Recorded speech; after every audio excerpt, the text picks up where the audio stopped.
privilégio compartilhar a palavra de Deus com vocês. Antes de qualquer coisa, eu quero estar orando mais uma vez, para a gente poder estar compartilhando a palavra. Curve sua cabeça. Pai Santo, bendito e eterno Deus, é no nome do Teu Filho que estamos aqui, para a pregação do Teu Evangelho, com fidelidade, que o Senhor use a minha vida com poder e graça, que as minhas imperfeições, as minhas limitações não prejudiquem de forma alguma, Senhor Deus, a exposição da Tua palavra. É em nome de Jesus que oramos. Amém. Querido, abra sua Bíblia no Evangelho de Lucas, capítulo 21. Evangelho de Lucas, capítulo 21, versículo 25 até o versículo 36. Lucas 21, 25 até o versículo 36, 25 até o 36. Se você já encontrou, já tem o texto aqui, né? Vou estar compartilhando com os irmãos. Haverá sinais no sol, na lua e nas estrelas. Na terra as nações se verão em angústia e perplexidade com o bramido e a agitação do mar. Os homens desmaiarão de terror, apreensivos com o que está sobrevindo ao mundo, e os poderes celestes serão abalados. Então se verá o Filho do Homem vindo numa nuvem com poder e grande glória. Quando começarem a acontecer essas coisas, levantem-se e ergam a cabeça, porque estará próxima a redenção de vocês. Ele lhes contou esta parábola. Observem a figueira e todas as árvores, quando elas brotam, vocês mesmos percebem e sabem que o verão está próximo. Assim também, quando virem essas coisas acontecendo, saibam que o reino de Deus está próximo. Eu lhes asseguro que não passará esta geração até que todas essas coisas aconteçam. O céu e a terra passarão, mas as minhas palavras jamais passarão.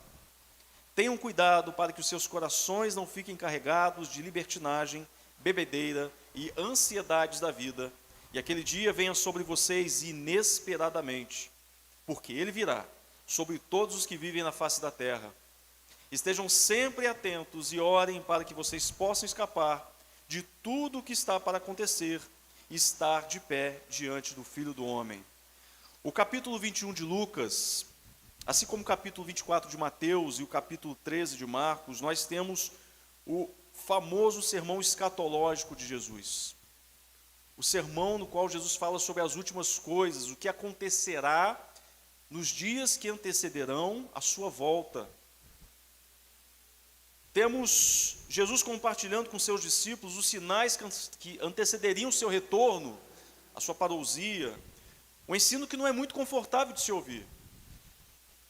E não é muito compartilhado nos púlpitos das igrejas contemporâneas, porque sermões como este não atraem muitas pessoas, não são muito populares. Jesus estava com seus discípulos no templo, ele estava observando a movimentação das pessoas que estavam depositando as suas ofertas, né? Depositando as suas contribuições no gasofilácio, e eles estavam observando as gordas ofertas entregues pelos ricos.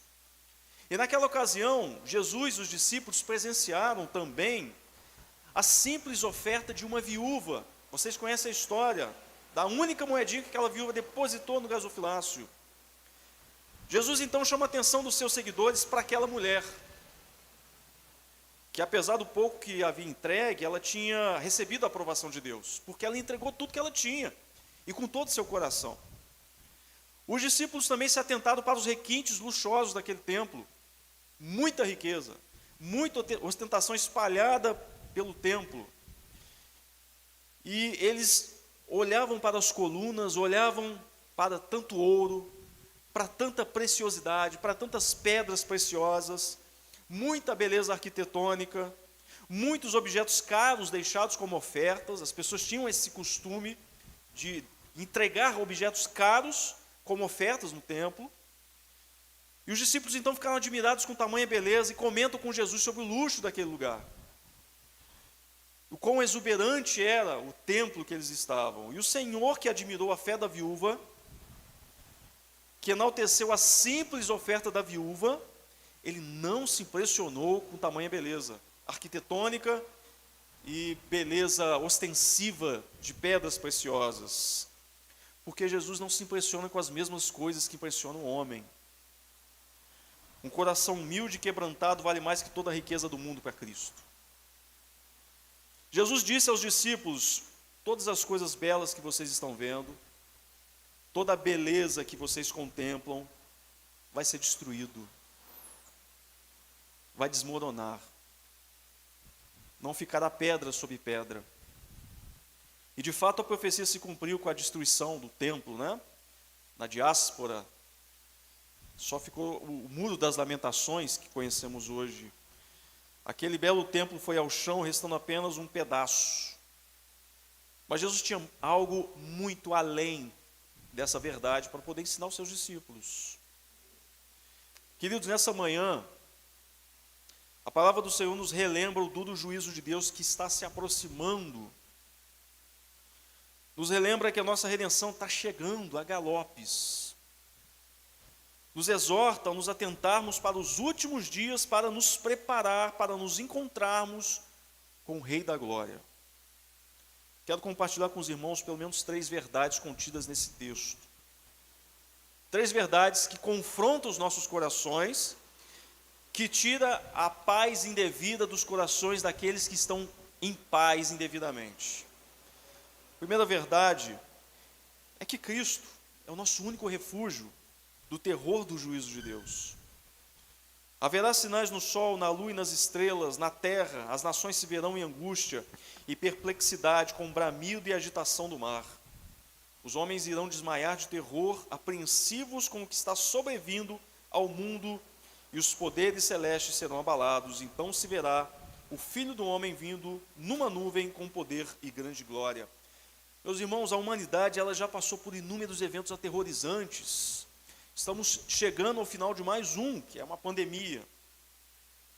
Já enfrentamos, tsunamis, há guerras mundiais, há rumores de uma terceira guerra mundial, não sabemos.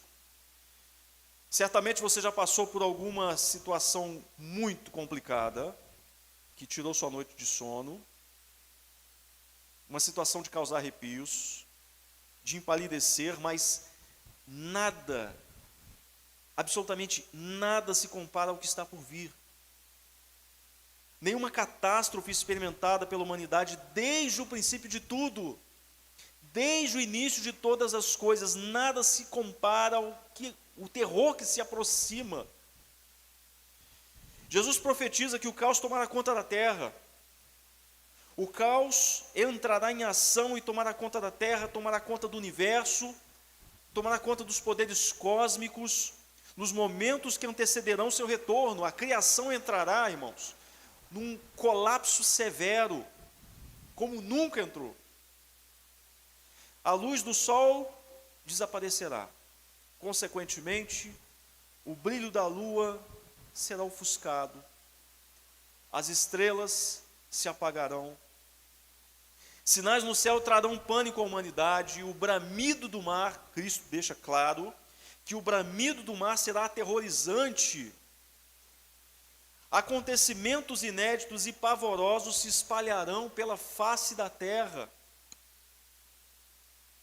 Isaías 13, versículos 6 a 11. Gritem de terror, pois o dia do Senhor chegou, o dia que o Todo-Poderoso virá para destruir. Todo braço está paralisado de medo, todo coração se derrete, todos estão apavorados, são tomados de dores agudas de aflição, como as dores da mulher no parto. Apavorados, olham uns para os outros com o rosto ardendo de medo. Vejam, o dia do Senhor está chegando, o dia terrível da sua fúria e ira ardente. A terra ficará desolada e os pecadores serão destruídos. Os céus acima deles escurecerão e as estrelas deixarão de brilhar. O sol estará escuro ao nascer e a lua não irá iluminar. Eu, Senhor, castigarei o mundo por sua maldade e os perversos por seus pecados. Esmagarei a pretensão dos arrogantes, humilharei o orgulho dos poderosos. Homens desmaiarão de pavor, se esconderão em cavernas e clamarão para que as pedras desmoronem sobre as suas cabeças, para que eles não enfrentem a ira do Cordeiro. Apocalipse capítulo 6. Prestem bem atenção nisso, o Cordeiro estará irado. O Cordeiro estará irado. algo que contradiz completamente uma visão simplista e incompleta de Cristo, de que Jesus é só amor, de que Jesus é somente o Deus que faz cafuné, o Deus que carrega no colo sempre. Queridos, o Cristo de Deus, o Filho eterno de Deus, estará derramando a sua fúria sobre corações incrédulos.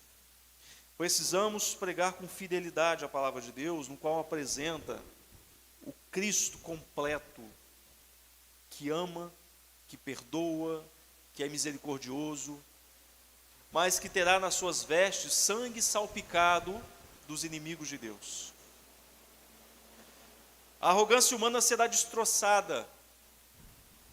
A falsa segurança que o poder proporciona, muitos se escondem atrás dessa falsa segurança. Essa falsa segurança desmanchará como um papel na água, debaixo do juízo de Deus. As taças da ira de Deus serão descarregadas, elas estão se enchendo, e haverá um momento que elas serão derramadas sobre a face da terra.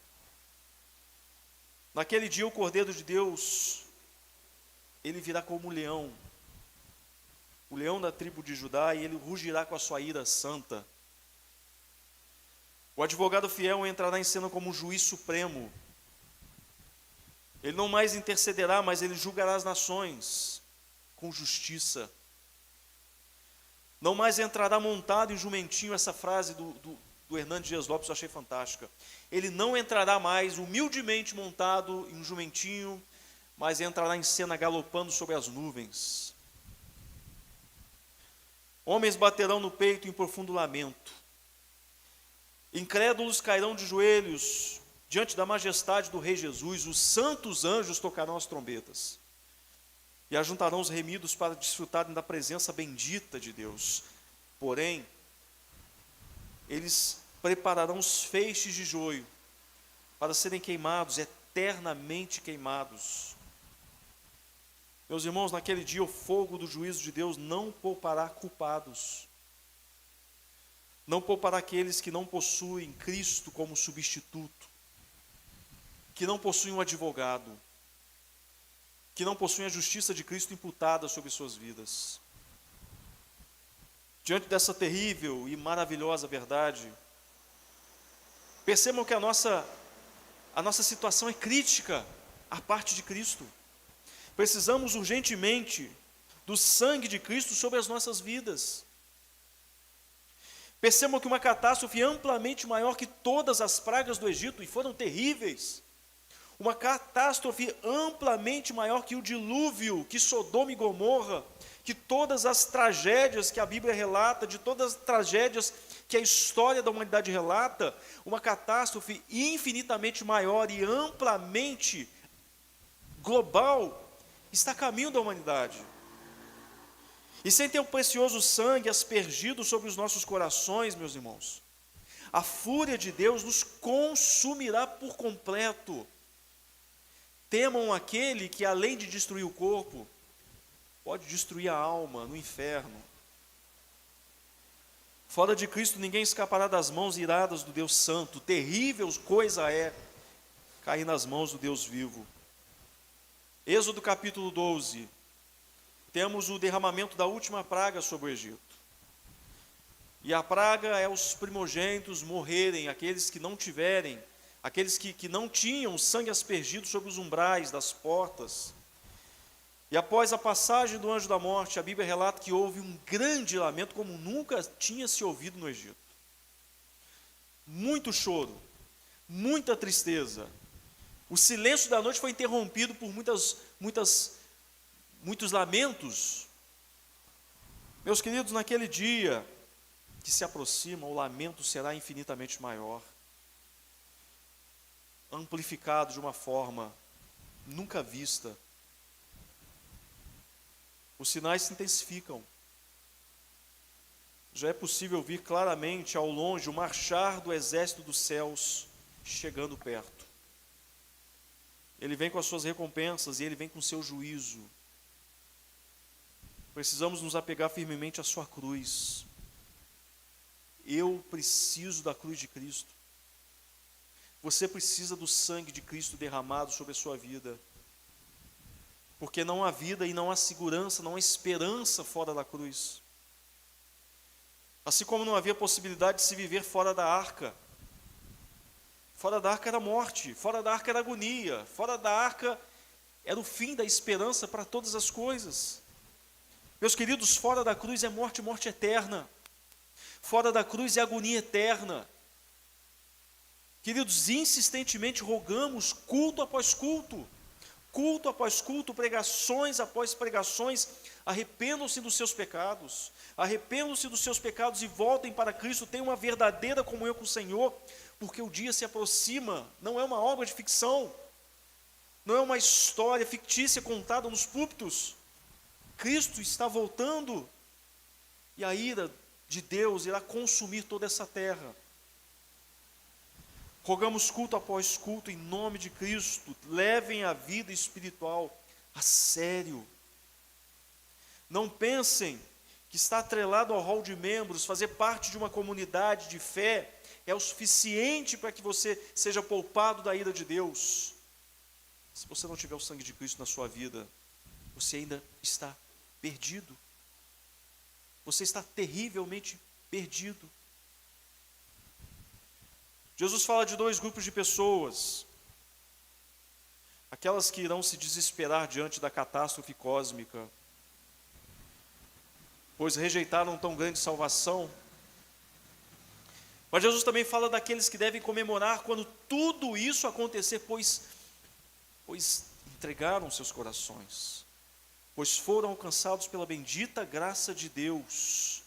Portanto, quando todas essas coisas começarem a acontecer, levantem-se e ergam a cabeça, pois a sua salvação está próxima. É como um homem no cativeiro, algemado, um lugar escuro, faminto, sofrendo ameaças constantes, e ele consegue ouvir ao longe a sirene da polícia se aproximando, e ele sabe que o seu resgate está chegando, e a sua liberdade logo estará acontecendo. Queridos, cada catástrofe que vemos na televisão, nos jornais, cada tragédia que se aproxima de cada um de nós, considere como uma sirene se aproximando, e o resgate em breve acontecerá. Se teu coração repousa em Cristo, o cativeiro será destruído e o Senhor da nossa redenção nos salvará. Se Cristo é de fato o teu refúgio, não se desespere com o caos que se aproxima. Ele é a rocha eterna, Ele é o Deus estável, Ele é competente para nos manter firmes e seguros nas suas mãos gloriosas. Alegre-se, a nossa completa redenção está mais perto do que nunca, está mais próxima do que você possa imaginar. Mas se teu coração ainda bate longe do Senhor, se você ainda vive uma fé vazia, uma fé superficial, arrependa-se dos seus pecados, o quanto antes. E deposite sua fé no único Salvador. Cristo está a caminho, meus irmãos. E Ele já recebeu toda a ira sobre si que estava destinada a pecadores arrependidos. Portanto, descanse o seu coração e aguarde só mais um pouquinho. Só mais um pouquinho. Ele nos preservará em segurança. Meu irmão, naquele grande dia, muitas lágrimas molharão a terra. Lágrimas de desespero, lágrimas de alegria, mas certamente muitas lágrimas serão derramadas na terra. Que as suas lágrimas sejam de alívio e de glorificar o nome do Senhor. Segunda verdade que vemos aqui no texto: não permita que as demandas da vida ofusquem a aproximação do dia do Senhor. Talvez você já tenha de fato depositado sua fé em Cristo, mas as demandas da vida têm tirado um pouquinho seus olhos da eternidade. Ele lhes contou essa parábola: observem a figueira e todas as árvores. Quando elas brotam, vocês mesmos percebem, sabem que o verão está próximo. Assim também, quando virem essas coisas acontecendo, saibam que o reino de Deus está próximo. Eu lhes asseguro que não passará esta geração, até que todas essas coisas aconteçam. O céu e a terra passarão, mas as minhas palavras jamais passarão. Tenham cuidado para que seus corações não fiquem carregados de libertinagem, bebedeira e ansiedades da vida. E aquele dia venha sobre vocês inesperadamente, porque ele virá sobre todos os que vivem na face da terra. Jesus então compartilha uma parábola com seus discípulos. A parábola da figueira e das árvores, que sempre florescem quando inicia a transição do inverno para o verão, a primavera. Jesus compara o florescer das árvores aos sinais que antecederão a sua volta. Quando vemos uma árvore florescendo, sabemos o inverno está acabando, estamos entrando na primavera e logo o verão se inicia. Jesus diz: quando vocês verem coisas como estas acontecendo, saibam que assim como a árvore floresce antes do verão, eu estarei voltando em breve. Quando vocês perceberem todos esses acontecimentos, acreditem, eu estarei às portas, a um passo de bater. Eu estarei com os meus anjos. Quando vocês notarem que as dores pelo mundo aumentam, quando vocês perceberem que as tragédias, seja por conta de guerras, seja por conta de eventos da natureza, se tornarem mais rotineiras e o intervalo delas diminuírem cada vez mais, o meu retorno está por um fio. Prestem atenção aos sinais. Olhem à volta de vocês, façam uma leitura de tudo o que tem acontecido. Os olhos de vocês não tardarão a me ver vindo sobre as nuvens. Sendo assim, vivam com os olhos permanentemente nos céus. Se ocupem com pensamentos a respeito do céu. Vivam verdadeiramente como cidadãos do céu. Eu virei até vocês, ou vocês virão até mim. Jesus exorta seus discípulos a não se apegarem, a não se apaixonarem por esse mundo, porque esse mundo, meus irmãos, esse mundo vai ser derretido pela ira de Deus. Qualquer prazer e alegria que não seja o próprio Cristo serão derretidos pelo fogo da ira de Deus. Viver com os dois pés fixados nesse mundo, grudados nesse mundo, amarrados nesse mundo, com o coração atrelado às coisas desse mundo, esse mundo que está com os dias contados, é loucura, é demência, é estupidez, porque tudo vai ser destruído. Irmãos, os céus e a terra passarão, os seus títulos passarão, os currículos serão desfeitos, conquistas passarão, os nossos bens irão embora. Por que a gente insiste em depositar os nossos corações de maneira doentia nisso? Por que se apaixonar tanto por coisas que irão virar pó? Portanto, já que vocês ressuscitaram em Cristo, procurem as coisas que são do alto, onde Cristo está sentado à direita de Deus. Mantenha o pensamento nas coisas do alto e não nas coisas terrenas. Colossenses 3, versículo 1 e 2. Temos nos distraído demais com o que esse mundo tem a nos oferecer. São muitas distrações. Temos muitas distrações à nossa disposição. Quantas distrações, irmãos, que roubam o nosso coração, que roubam as nossas atenções, que desviam os nossos corações, os nossos olhares para onde eles realmente deveriam estar. Temos gasto o nosso tempo demais com investimentos que se perderão no cemitério. Temos nos adaptado brilhantemente a esse mundo, Nós somos muito bons em nos adaptarmos. Somos excelentes adaptadores. Carson, no seu livro O Escândalo da Ressurreição e Morte de Cristo, ele diz que nós temos mais pavor dos juízos temporais de Deus do que o juízo eterno de Deus. Nos apaixonamos pela nossa cultura, nos apaixonamos por nosso mundo. E o que causa arrepios em nós hoje são pandemias, são guerras, são fracassos financeiros, são coisas mundanas. Porque nós amamos o mundo. O que mais te incomoda, o que faz o teu coração bater mais forte de medo, é justamente a possibilidade de você perder aquilo que você tanto ama. E nós somos extremamente apaixonados por nossa vida terrena, por isso tememos mais os juízos temporais de Deus que o juízo eterno de Deus. Porque nos adaptamos maravilhosamente ou terrivelmente a esse mundo. Queridos, que Deus nos livre dessa maldita adaptação. Que Ele frequentemente nos dê uma sacudida. E eu rogo ao Senhor para que Deus não permita que a Igreja Batista Redentor se adapte a esse mundo.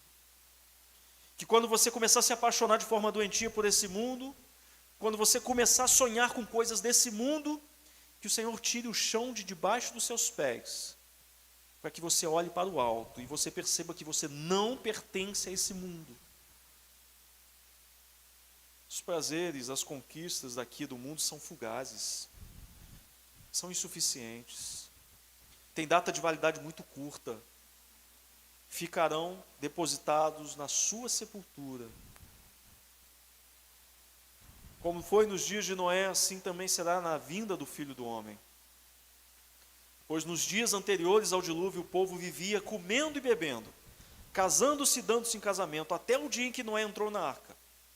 E eles nada perceberam, até que veio o dilúvio e os levou a todos. Assim acontecerá na vinda do Filho do Homem. Meu querido, Cristo poderá voltar a qualquer momento. Estamos sendo devidamente avisados, seja através dos sinais, seja através dos sermões pregados, que investamos menos para essa vida, que transpiremos menos pelo pão que perece, que ajuntemos tesouros no céu, que caminhemos, que vivemos como se Cristo de fato fosse voltar hoje, porque não sabemos o dia que seremos convocados para estar na sua presença. Terceira e última verdade que eu quero compartilhar com os irmãos: sendo a volta de Cristo iminente, que tipo de vida devemos ter? Estejam sempre atentos e orem para que vocês possam escapar de tudo o que está para acontecer e estar de pé diante do Filho do Homem. Queridos, na teologia nós chamamos o fim de todas as coisas e o retorno cósmico de Cristo, o retorno visível de Cristo nos ares e onde todo olho no mundo verá, nós chamamos na teologia de escatologia cósmica. Nós não sabemos quando vai acontecer. Jesus não deu relatório sobre isso. Jesus não deu satisfação aos seus discípulos de quando Ele retornará. Porque não é importante, de certa forma, que saibamos essa data. Então a gente não sabe quando vai acontecer, se está realmente a 1 segundo de acontecer ou se ainda temos alguns anos. Eu creio que as coisas se complicarão ainda mais. Mas na teologia também estudamos algo chamado escatologia pessoal, que se trata do nosso fim particular, do seu fim particular, no momento que você entrará em juízo, que você entrará na presença de Cristo. E esse dia, eu posso dizer com mais tranquilidade, pode ser hoje, de fato, para você. E para mim também. Meu irmão, minha irmã, se uma audiência está marcada com justo juiz para cada um de nós, e essa audiência está marcada, em um tempo determinado por Ele, completamente desconhecido por nós, como é que devemos viver? Com que trajes devemos estar quando o nosso nome for chamado a comparecer diante do tribunal do Rei da Glória? Que frutos teremos em mãos quando estivermos face a face com Jesus? A nossa estupidez humana, e eu me incluo nesse pacote, porque eu sou humano, a nossa estupidez humana nos impede de crer que há sim uma enorme possibilidade de termos os nossos nomes convocados ainda hoje a comparecermos diante de Cristo. Nos enganamos demais, não nos preparamos, não pensamos numa possível morte iminente, porque pensar nisso não é bom, não é legal pensar nisso. Nos planejamos para muitos e muitos e muitos anos de vida, nos planejamos para nos despedirmos desse mundo com 95 anos, mas não pensamos numa real possibilidade de morrermos antes dos 50. E com isso, nós temos uma tendência de vivermos de qualquer jeito, principalmente jovens. Vivemos de qualquer jeito, oramos de qualquer jeito, cultuamos de qualquer jeito, porque sempre temos a esperança de que amanhã poderemos fazer melhor, porque cremos que teremos o amanhã. E você não tem essa garantia. Meus irmãos, se tivéssemos um cronômetro em contagem regressiva, e esse cronômetro ele zerasse no momento que entrássemos na eternidade, se você tivesse em mãos aí agora esse cronômetro e soubesse exatamente que você tem 5 minutos de vida, provavelmente você estaria de joelhos ouvindo esse sermão.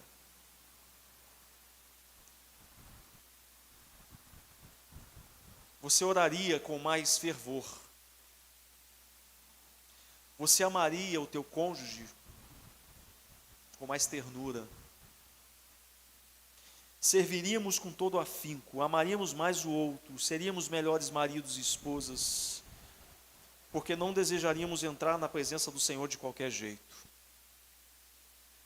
Só que a gente não tem esse cronômetro. Você não faz a ideia de quando zerará o teu cronômetro. A gente não sabe quando esse dia vai acontecer, porque a gente pensa ainda ter muitas horas para curtir a bela vida que Deus nos deu. A bela vida debaixo do sol que Deus nos deu para poder aproveitá-la. E com isso negligenciamos a nossa vida espiritual. Protelamos a nossa piedade, a nossa santidade. Vivemos como incrédulos. Adiamos as nossas devocionais ou as fazemos de qualquer jeito. Rejeitamos bons momentos com a palavra de Deus porque achamos que amanhã será uma oportunidade melhor. Porque achamos que teremos o amanhã. Desprezamos possibilidade de servir ao reino. Somos estúpidos com os nossos amores porque achamos ainda nos restar muito tempo para encarar o juízo de Deus. Que pode ser hoje. 1 Coríntios, capítulo 3, versículo 11 e 15, para poder caminharmos ao final. Queridos, todos nós estaremos de joelhos diante do tribunal de Cristo. E ainda que estejamos repousados em sua cruz, em sua obra, ainda que escapemos da terrível ira de Deus, seremos repreendidos de alguma forma pelo Senhor. 1 Coríntios 3, 11 e 15, esse texto é de arrepiar. Porque ninguém pode colocar outro alicerce além do que já está posto, que é Cristo. Se alguém constrói sobre esse alicerce usando ouro, usando prata, pedras preciosas, madeira, feno ou palha, a sua obra será mostrada, porque o dia a trará à luz, pois será revelada pelo fogo, que provará a qualidade da obra de cada um. Se o que alguém construiu permanecer, esse receberá recompensa. Se o que alguém construir se queimar, esse sofrerá prejuízo, contudo, será salvo como alguém que escapa através do fogo. O texto deixa bem claro que são os méritos de Cristo que garantem a salvação. As obras não são suficientes para que a nossa entrada do céu seja garantida, mas o fogo revelador provará as nossas obras. Meus irmãos, muitos de nós entraremos nas mansões celestiais, chamuscados pelo fogo revelador de Deus. Pela graça de Cristo, entraremos na presença de Deus. Mas as nossas obras serão reveladas. Que tipo de obras temos feito como servos do Senhor? E o texto deixa claro que muitos entrarão como pelo fogo. Muitos entrarão com algum tipo de prejuízo, que eu não sei qual é, mas haverá um prejuízo. Receberão alguma repreensão do Senhor. E em nome de Cristo, deve ser uma coisa horrível ser repreendido pelo Senhor. Meu querido, minha querida, sabendo dessa verdade, eu pergunto a você, que tipo de vida você quer ter? Como é que você quer ser achado no momento que você for convocado a entrar na presença do Rei da Glória? Eu fecho com uma história verídica. Certa vez perguntaram para John Wesley: o que você gostaria, John Wesley, de estar fazendo quando Jesus voltar? O que você gostaria de estar fazendo no momento que Jesus viesse por entre as nuvens para poder levar os remidos à sua presença gloriosa? E a resposta de John Wesley foi fantástica. Que seja a sua resposta também. Ele disse: o que eu faço todos os dias. Nada vai mudar para mim, porque eu vivo continuamente na expectativa que o meu Senhor me leve a qualquer momento. O que eu faço todos os dias, porque em Cristo eu tenho a segurança plena de que eu faço coisas que o agrade. Que tenhamos a mesma diligência, irmãos, de John Wesley, que buscava viver de maneira irrepreensível todos os dias. Que se atentava aos sinais, que vivia como se fosse encarar o justo juiz a qualquer momento. Que você viva como se Cristo de fato tivesse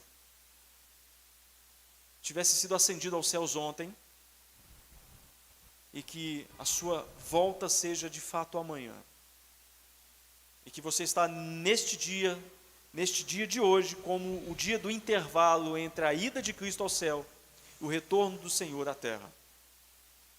Que Deus tenha misericórdia de nossos corações, que possamos viver verdadeiramente como filhos de Deus nesse mundo tenebroso, que possamos ser como pontos de luz espalhados pela escuridão dessa terra, e que pessoas ao olharem para você digam: de fato, eis um servo de Deus, que vive na expectativa constante de ser convocado a estar na presença do Rei da Glória.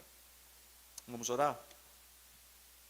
Pai santo, bendito e eterno Deus, é em nome de Cristo que oramos e rogamos ao Senhor, que o temor do Teu bendito Espírito esteja sobre os nossos corações, Pai. Louvamos ao Teu Filho bendito, que pelo Teu sangue derramado na cruz, hoje, não temos mais o temor da ira de Deus sendo descarregada sobre nós, porque Ele levou sobre si, Pai, todo o castigo que deveria ser descarregado sobre cada um de nós, Senhor Deus, porque somos dignos do Seu juízo. Mas Cristo, pelo Teu favor, pela Tua graça, pelo Teu amor, livrou o Teu povo dos seus pecados e nos garante uma eternidade ao Teu lado, Senhor Deus, por causa dos Seus méritos, jamais dos nossos méritos, Pai. Que a graça de Cristo Jesus seja constante em nossas vidas, que possamos caminhar continuamente com os olhos na eternidade. Tenha misericórdia do Teu povo, Senhor Deus.